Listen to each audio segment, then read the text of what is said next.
Hello friends, स्त्री अभी हम पढ़ने वाले हैं दूसरा लेसन का जो पार्ट है 2.22 स्त्री कैसर गुरु बीजाणु धानी बीजांड तथा भ्रूणकोश। इससे पहले का जो भाग है वो हमने पिछली वाली वीडियो में कवर कर लिया है। ये वाला भाग इस वीडियो में कवर करेंगे। यहाँ पे हमने हाइलाइट्स किए हैं और इन हाइलाइट्स को अभी हम पढ़ने वाले हैं। तो देखो मैंने यहाँ पे माउस हिला रहा हूँ, तो यहाँ से देखो यहाँ पे जायांग है, तो जायांग से हम पढ़ना स्टार्ट करेंगे। तो जायांग पुष्प के स्त्री जनन अंग का प्रतिनिधित्व करता है। जायांग क्या करता है? स्त्री जनन अंग का प्रतिनिधित्व करता है। जायांग एक अंडपी या बहुअंडपी हो सकते हैं, जहाँ पर ये एक या अधिक होते हैं। कौन? जायांग एक से अधिक हो वहाँ स्त्री कैसर आपस में जुड़कर युक्तांडपी हो सकते हैं, या फिर वे स्वतंत्र रहकर युक्तांडपी हो सकते हैं। ठीक है। प्रत्येक स्त्री कैसर 3 भागों में होते हैं: वर्तिकाग्र, वर्तिका, अंडाशय। ठीक है। वर्तिकाग्र प्राकणों के अवतरण मंच का काम करता है। ठीक है। स्त्री केसर के आधार पर उभरा हुआ भाग अंडाशय होता है। ठीक है। और अंडाशय के अंदर एक गर्भाशय गुहा होती है। ठीक है। और गर्भाशय गुहा के अंदर की ओर अपरा नाड़ स्थित होती है। ठीक है। और अपरा से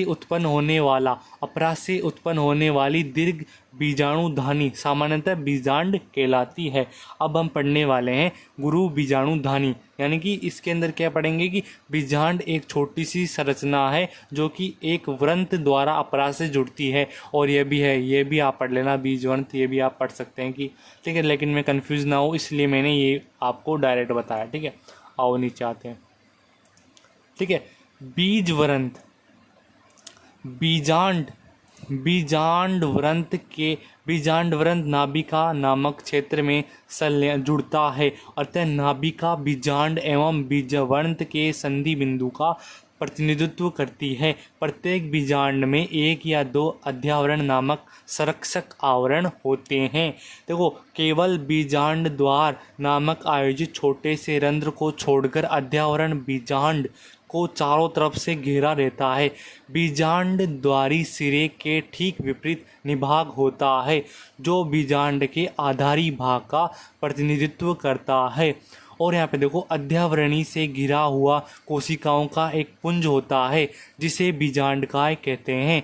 यहाँ पे देखो, एक बीजांड में एक अकेला भ्रूणकोश होता है जो गुरु बीजाणु से निर्मित होता है। ठीक है। अब नीचे आते हैं, गुरु बीजाणु जनन पढ़ते हैं। गुरु बीजाणु जनन गुरु बीजाणु मात्र कोशिकाओं से गुरु बीजाणुओं की रचना के प्रक्रम को गुरु बीजाणु जनन कहते हैं। यह एक बड़ी कोशिका है जो सघन जीव द्रव्य में से समाहित एवं एक सुस्पष्ट केंद्रक युक्त होती है। गुरु बीजाणु मात्र कोशिका अर्धसूत्री विभाजन से गुजरती है। अर्धसूत्री विभाजन के परिणाम स्वरूप 4 गुरु बीजाणुओं का उत्पादन होता है। अब हम पढ़ेंगे स्त्री यानी कि मादा युग्मकोद्भिद। अधिकांश पुष्पी पादपों में गुरु बीजाणुओं में से एक कार्यशील होता है, जबकि 3 अपभ्रष्ट हो जाते हैं। मतलब एक कार्यशील रहता है और 3 खराब हो जाते हैं। ठीक है। केवल कार्यशील गुरु बीजाणु मादा भ्रूणकोश के रूप में विकसित होता है। ठीक है। अकेले गुरु बीजाणु से भ्रूणकोश बनाने की विधि को एक बीजाणु विकास कहा जाता है। ठीक है। उसके बाद में हम नीचे आ जाते हैं कि क्रियाशील गुरु बीजाणु के केंद्रक समसूत्री विभाजन के द्वारा 2 केंद्रकी बनाते हैं जो विपरीत ध्रुवों की ओर चले जाते हैं। भ्रूणकोश की 2 कर्मिक सूत्री केंद्र की विभाजन के परिणाम स्वरूप 4N और पश्चात 8N भ्रूणकोश की रचना करते हैं। सूत्री विभाजन मुक्त केंद्रक है जो कि केंद्रकीय विभाजन के तुरंत ही कोशिका भित्ति द्वारा नहीं अनुपालित किया जाता। 8 न्यूक्लिएट चरण के पश्चात कोशिका भित्ति की नींव पड़ती है जो विशिष्ट भ्रूणकोश के संगठन का रूप ले लेती है। 2 न्यूक्लियाई ध्रुवीय न्यूक्लियाई कहलाते हैं जो उंड उपकरण के नीचे बड़े केंद्रकीय कोशिका में स्थित होते हैं। बीजांड द्वारी सिरे पर 3 कोशिकाएं समूह कृत मतलब जुड़कर अंड उपकरण का निर्माण करती है। ठीक है। बीजांड द्वारी छोर जिसे कि तंतु रूप समुच्चय कहते हैं पर एक विशेष सहायक कोशिकीय स्थूल होने लगता है जो कि सहायक कोशिकाओं में परागनलिकाओं को दिशा निर्देशन प्रदान करता है। ठीक है। 3 अन्य कोशिकाएं निभागीय छोर पर होती है जिन्हें प्रतिव्यासांत कहलाती है। वृहद केंद्रीय कोशिका में 2 ध्रुवीय न्यूक्लियाई होते हैं। तो एक प्रारूपी आवर्तबीजी भ्रूणकोश परिपक्व होने पर 8 न्यूक्लीकृत और 7 कोशिकीय होता है। ठीक है। 8 एंड 7 से। ठीक है। परागकण के बारे में हम थोड़ा जानेंगे। ठीक है। तो देखिए परागकणों का स्त्री केसर के वर्तिकाग्र तक स्थानांतरण ही परागगण कहलाता है। ठीक है। परागगण 3 प्रकार के होते हैं। परागगण 3 प्रकार के होते हैं। स्वयुग्मी। ठीक है। स्वयुग्मी हो गया पहला, तो स्वयुग्मी है। ठीक है।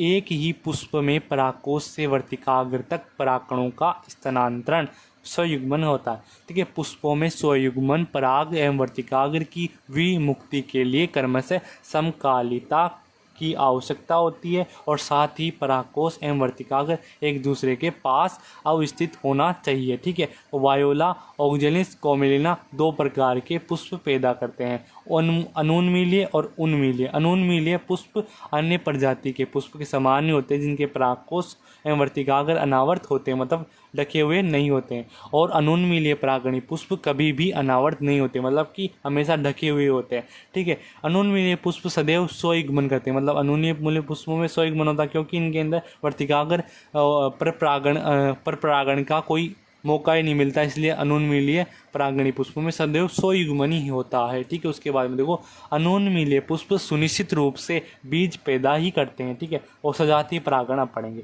एक ही पादप के एक पुष्प के परागकणों का दूसरे पुष्प के वर्तिकाग्रों तक का स्थानांतरण ही सजातीय परागण कहलाता है। सजातीय परागण क्रियात्मक रूप से परपरागण है। ठीक है। पर निषेचन के बारे में, पर इसमें विभिन्न पादपों के परागकोश से विभिन्न पादपों के वर्तिकाग्र तक परागकणों का स्थानांतरण होता है। मात्र केवल यही एक परागण है जिसमें आनुवांशिक भिन्न परागकणों का आगमन होता है। ठीक है। यहाँ पर देखो अजीवीय परागण में वायु द्वारा परागण सर्वाधिक सामान्य होता है। वायु परागण हेतु हल्के और चिपचिपाहट रहित परागणों की जरूरत होती है। प्रत्येक अंडाशय में एक अकेला बीजांड एक पुष्पक्रम में असंख्य पुष्पगुच्छ होते हैं। जैसे बुट्ठा होता है, एक क्वेश्चन आया था, बुट्ठा फूंदने जो होते हैं ना, परागकणों को आसानी से पकड़ लेते हैं। बुट्ठा के ना घासों के अंदर वायु परागण सामान्यतः देखा जाता है। पुष्पी पादपों में पानी द्वारा परागण काफ़ी दुर्लभ है और 30 अंशों तक ये सीमित होता है। एक बीजपत्रियों में ज़्यादा देखा जाता है। कौन सा परागण? जलीय परागण। ठीक है। और एल्गी, बायोफाइट, टेडोफाइट आदि के अंदर क्या होता है, नर युग्मक जल के द्वारा ही परागण कर पाते हैं, जल के द्वारा ही करते हैं। तो कुछ ब्रायोफाइट और टेडोफाइटा का विस्तार केवल इसीलिए है क्योंकि वो जल द्वारा करते हैं, क्योंकि नर युग्मक परिवहन निषेचन हेतु जल की आवश्यकता, देखो जल आ गया ना, जल की आवश्यकता होती है बायोफाइटा और टेडोफाइटों के अंदर। ठीक है। अब देखो जल परागित पादप बता रखे, वेल्सिनेरिया और हाइड्रेला ये ताजे पानी में उगते हैं, और एक समुद्री घास है जोस्टेरा ये जलीय परागित है, जल द्वारा इनका परागण होता है। लेकिन देखो ये है अधिकांश जलीय पौधे, देखो वाटर हाइसिंथ और वाटर लिली पानी की सतह पर होते हैं, पानी के अंदर नहीं होते, पानी की सतह पर होते हैं वाटर हाइसिंथ और वाटर लिली। इसलिए इनके अंदर जो परागण होता है वो कीटों द्वारा और वायु द्वारा होता है। ये मोस्ट है, ये पूछा गया है क्वेश्चन। ठीक है।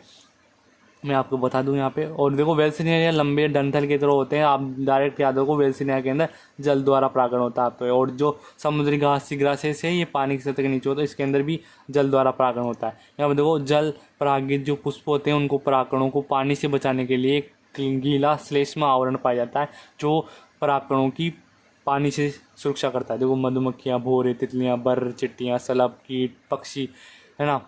यहाँ पे देखो शंखखोर, गुंजन पक्षी, चमगादड़ परागकणीय तो ये परागण करवाते हैं। मधुमक्खी प्रधान जीव परागण कर्मक है।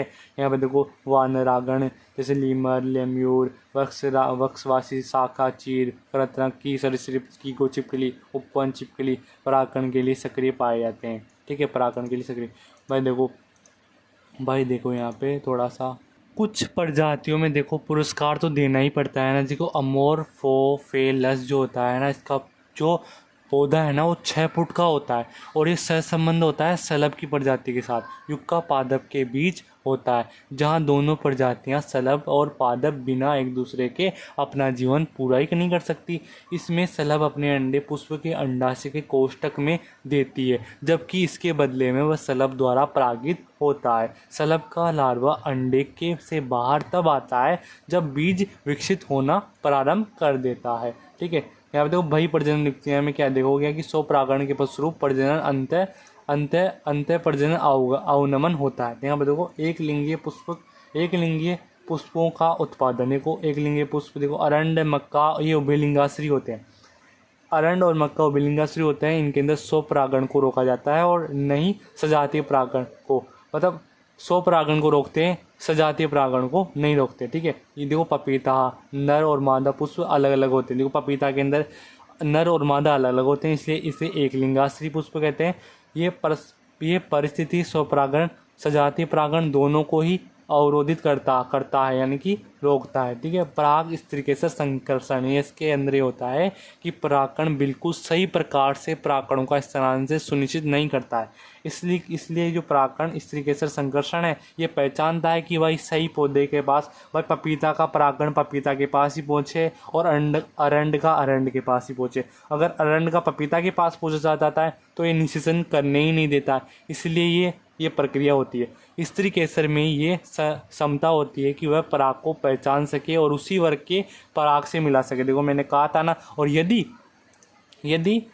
यदि पराग सही प्रकार का होता है तो स्त्री केसर उसे स्वीकार कर लेता है और परागकण पश्चय घटना को प्रोत्साहित कर देता है और निषेचन की ओर बढ़ जाते हैं। ठीक है, और यहाँ पे देखो परागकण 2 कोश की स्थिति में, जैसे 2 कोश की स्थिति में झड़ते हैं। देखो पहली 2 कोश की स्थिति कौन सी होती है, काय कोशिका और जनन कोशिका, जब दोनों हो तो उसे 2 कोश की स्थिति कहते हैं और उसमें वो परागकण झड़ते हैं। ठीक है, आगे बढ़ते हैं।